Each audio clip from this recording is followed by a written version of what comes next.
ദൈവനാമത്തിന് മഹത്വം. ആത്മീയ വരങ്ങളെ വാഞ്ചിക്കുവിൻ. 1 കൊരിന്ത്യർ 12 അതിന്റെ 4, 5, 6 വചനങ്ങൾ. എന്നാൽ കൃപാവരങ്ങളിൽ വ്യത്യാസമുണ്ട്, ആത്മാവ് ഒന്നത്രേ. ശുശ്രൂഷകളിൽ വ്യത്യാസമുണ്ട്, കർത്താവ് ഒരുവൻ. വീര്യപ്രവൃത്തികളിൽ വ്യത്യാസമുണ്ട്, എങ്കിലും എല്ലാവരിലും എല്ലാം പ്രവർത്തിക്കുന്ന ദൈവം ഒരുവൻ തന്നെ. ഈ തിരുവചനങ്ങളിൽ നമുക്ക് തൃത്വ ദൈവത്തെ വ്യക്തമായി കാണാൻ സാധിക്കും.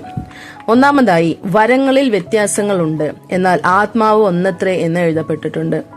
പരിശുദ്ധാത്മാവാണ് കൃപാവരങ്ങൾ പങ്കിട്ട് നൽകുന്നത്.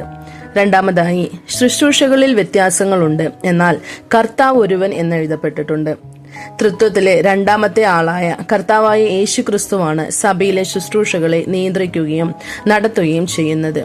കർത്താവ് ഭൂമിയിൽ ജീവിച്ചിരുന്ന കാലത്ത് എങ്ങനെയാണോ ശുശ്രൂഷകൾ ചെയ്തത്, അതുപോലെ തന്നെ ഇന്നും ശുശ്രൂഷകൾ ചെയ്യപ്പെടണം എന്ന് ഇത് വെളിപ്പെടുത്തുന്നു. മൂന്നാമതായി, ക്രിയകളിലും വ്യത്യാസങ്ങളുണ്ട്, എന്നാൽ എല്ലാവരിലും എല്ലാം പ്രവർത്തിക്കുന്ന ദൈവം ഒന്നത്രേ എന്ന് എഴുതപ്പെട്ടിരിക്കുന്നു. ദൈവമായ പിതാവാണ് എല്ലാ ക്രിയകളും നടത്തുന്നത്. പിതാവായ ദൈവമാണ് എല്ലാം ക്രമീകരിക്കുന്നത്. ശരീരമാകുന്ന സഭയിലെ അവയവങ്ങളെയും അവിടുന്ന് തന്നെയാണ് ക്രമീകരിച്ചിരിക്കുന്നത്.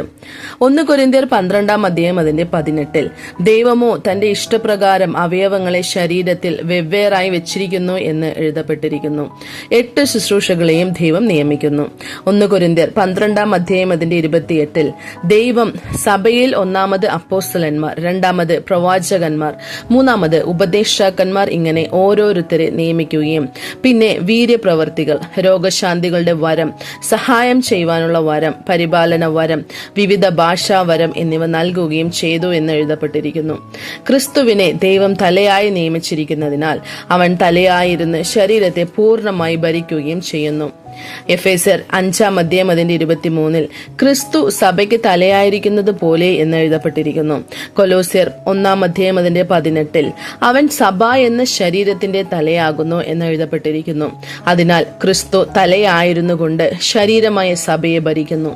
നാമും അവന്റെ മാംസത്തിനും അസ്ഥിക്കുമുള്ളവരായി മാറ്റപ്പെട്ട് ശരീരമാകുന്ന സഭയായി ചേർക്കപ്പെടണം. വരങ്ങളിൽ വ്യത്യാസങ്ങളുണ്ട്, എന്നാൽ ആത്മാവ് ഒന്നത്രേ. ഈ 9 വരങ്ങളെയും പരിശുദ്ധാത്മാവ് തന്നെയാണ് നടത്തുന്നത്. ഒരുത്തന് ആത്മാവിനാൽ ജ്ഞാനത്തിന്റെ വചനവും മറ്റൊരുത്തന് അതേ ആത്മാവിനാൽ പരിജ്ഞാനത്തിന്റെ വചനവും നൽകപ്പെടുന്നു.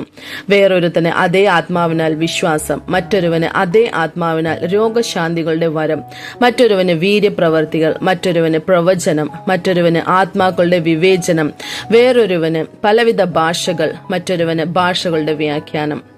പരിശുദ്ധാത്മാവ് ഈ 9 വരങ്ങളിലൂടെ സഭയെ പൂർണ്ണതയിലേക്ക് നയിക്കുന്നു. ഈ 9 വരങ്ങളാൽ സഭ അലങ്കരിക്കപ്പെടുമ്പോൾ അവിടെ വലിയൊരു ഉണർവുണ്ടാകും. നിങ്ങൾ വരങ്ങളെ അന്വേഷിക്കണമെന്ന് പൗലോസ് അപ്പോസ്തലൻ എഴുതുന്നു. 1 കൊരിന്ത്യർ 14 അതിന്റെ 1 ആത്മീയ വരങ്ങളെ വാഞ്ചിക്കുവിൻ, ആഗ്രഹിക്കുവിൻ എന്ന് എഴുതപ്പെട്ടിരിക്കുന്നു. ശക്തിയുടെ വരങ്ങൾ 3 എന്നും ജ്ഞാനത്തിന്റെ വരങ്ങൾ 6 എന്നും നമുക്ക് കാണാൻ സാധിക്കും. വിശ്വാസം എന്ന വരം, രോഗശാന്തി എന്ന വരം, അത്ഭുതങ്ങൾ പ്രവർത്തിക്കാനുള്ള വരം എന്നീ 3 വരങ്ങളാണ് ശക്തിയുടെ വരങ്ങൾ. മറ്റ് 6 വരങ്ങളും ജ്ഞാനവരങ്ങളാണ്. അതായത് 1 ജ്ഞാനത്തിന്റെ വചനം, 2 പരിജ്ഞാനത്തിന്റെ വചനം, 3 പ്രവചനം, 4 ആത്മാക്കളുടെ വിവേചനം, 5 പലവിധ ഭാഷകൾ, 6 ഭാഷകളുടെ വ്യാഖ്യാനം. ഈ 6 വരങ്ങളെ അന്വേഷിക്കണം എന്ന് പൗലോസ് അപ്പോസ്തലൻ എന്തുകൊണ്ട് പറയണം? മറ്റേ 3 വരങ്ങളെ അന്വേഷിക്കേണ്ടതില്ല എന്നാണോ അദ്ദേഹം പറയുന്നത്? അത്ഭുതങ്ങൾ പ്രവർത്തിക്കുന്നത് ഒരു ശക്തിയാണ്, രോഗശാന്തി നൽകുന്നത് ഒരു ശക്തിയാണ്. വിശ്വാസം എന്നത് വിശ്വസിക്കുന്നവരാൽ ഈ അടയാളങ്ങൾ നടക്കും എന്ന് മർക്കോസ് എഴുതിയ സുവിശേഷം 16 അതിന്റെ 17, 18 ഈ ശക്തിയുടെ വരങ്ങളെ കുറിച്ച് വ്യക്തമായി പട്ടികപ്പെടുത്തിയിട്ടുണ്ട്. അതായത്, എന്റെ നാമത്തിൽ അവർ ഭൂതങ്ങളെ പുറത്താക്കും, പുതുഭാഷകളിൽ സംസാരിക്കും, സർപ്പങ്ങളെ പിടിച്ചെടുക്കും, മരണകരമായി യാതൊന്നു കുടിച്ചാലും അവർക്ക് ഹാനി വരികയില്ല, രോഗികളുടെ മേൽ കൈവച്ചാൽ അവർക്ക് സൗഖ്യം വരും എന്ന് പറഞ്ഞു. ഇവയെല്ലാം ദൈവത്തിന്റെ ശക്തിയെ വെളിപ്പെടുത്താൻ കഴിയുന്ന വരങ്ങളാണ്. എന്നാൽ ഇവയെ അന്വേഷിക്കേണ്ടതില്ല എന്ന് പൗലോസ് അപ്പോസ്തലൻ പറയുന്നില്ല. മറിച്ച് ശക്തിയുടെ വരങ്ങളെക്കാൾ ഉപരിയായി ജ്ഞാനവരങ്ങളെ അന്വേഷിക്കുവാൻ, അതായത് വാഞ്ചിക്കുവാൻ അദ്ദേഹം ആവശ്യപ്പെടുന്നു. ഇത് നമുക്ക് മനസ്സിലാക്കുന്നതിനായി സഭാപ്രസംഗി 9-ാം അധ്യായം അതിന്റെ 14, 15, 16 വാക്യങ്ങളിൽ ഒരു ഉപമ എഴുതപ്പെട്ടിരിക്കുന്നു. ഒരു ചെറിയ പട്ടണം, അത് സഭയെ കാണിക്കുന്നു. ജീവങ്കിലേക്ക് പോകുന്ന വാതിൽ ഇടുക്കവും വഴി ഞെരുക്കവുമുള്ളത്, അത് കണ്ടെത്തുന്നവർ ചുരുക്കമത്രേ എന്ന് മത്തായി എഴുതിയ സുവിശേഷം 7-ാം അധ്യായം അതിന്റെ 14 കർത്താവ് പറയുന്നുണ്ട്. അതിനാൽ ചുരുക്കം എന്നത് ചെറിയ പട്ടണമായ സഭയെ കാണിക്കുന്നു. ഒരു വലിയ രാജാവ് വന്ന് ആ പട്ടണത്തെ വളഞ്ഞു. അത് പിശാചിനെ കാണിക്കുന്നു. ആ പട്ടണത്തെ രക്ഷിക്കാൻ അവിടെ സാധുവായ ഒരു ജ്ഞാനി ഉണ്ടായിരുന്നു. അത് നമ്മുടെ കർത്താവിനെ കാണിക്കുന്നു. എന്നാൽ ആ ദരിദ്രനായ മനുഷ്യൻ പിന്നീട് തുച്ഛീകരിക്കപ്പെടുന്നു എന്ന് എഴുതിയിരിക്കുന്നു. അവസാനം ബലത്തേക്കാൾ ജ്ഞാനമാണ് ശ്രേഷ്ഠം എന്ന് എഴുതപ്പെട്ടിരിക്കുന്നു. അതുകൊണ്ട് ശക്തിയുടെ വരങ്ങളെ അന്വേഷിക്കേണ്ടതില്ല എന്ന് പൗലോസ് അപ്പോസ്തലൻ എഴുതുന്നില്ല. ശക്തിയേക്കാൾ ഉപരിയായി നിങ്ങൾ ജ്ഞാനവരങ്ങളെ വാഞ്ചിക്കുവിൻ എന്നാണ് അദ്ദേഹം എഴുതുന്നത്.